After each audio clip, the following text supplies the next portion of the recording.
అలాంటి సెన్సేషన్ ఏమీ లేదండి. నేనే వీడియోస్ తీసుకున్నానండి. మా హస్బెండ్ కూడా ఏ వీడియోలు తీయలేదు. నేనే అన్ని వీడియోలు తీసుకొని, నేనే పోస్ట్ చేసుకొని, అప్‌లోడ్ చేసుకుంటూ ఉంటాను.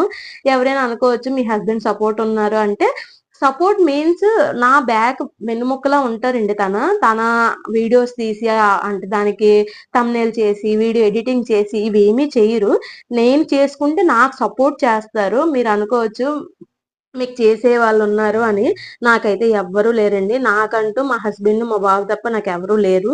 మా సిస్టరు అంతే. అంతకన్నా నాకెవ్వరూ లేరు. అంతే ఇంక వచ్చేసామనమాట కొండ మీదకి. నాకైతే ఎంత పీస్‌ఫుల్‌గా మైండయితే రిలాక్స్ అయిపోయిందండి. అసలు నేననుకున్నా అసలు వీడియోస్ తీయొద్దు. నార్మల్‌గా ఎళ్ళొచ్చేద్దామని. కానీ మా హస్బెండ్ అన్నారు, "తిరుపతి వెళ్తున్నాం కదా! నువ్వు యూట్యూబ్ పెట్టాక వెళ్ళడం కదా! తియ్యు. ఖచ్చితంగా తియ్యు" అని అంటే ఇంక తీశాననమాట. అక్కడికి వెళ్ళాక మేము రూము ఆల్రెడీ బుక్ చేసేసుకున్నామండి ఆన్‌లైన్‌లో. రూమ్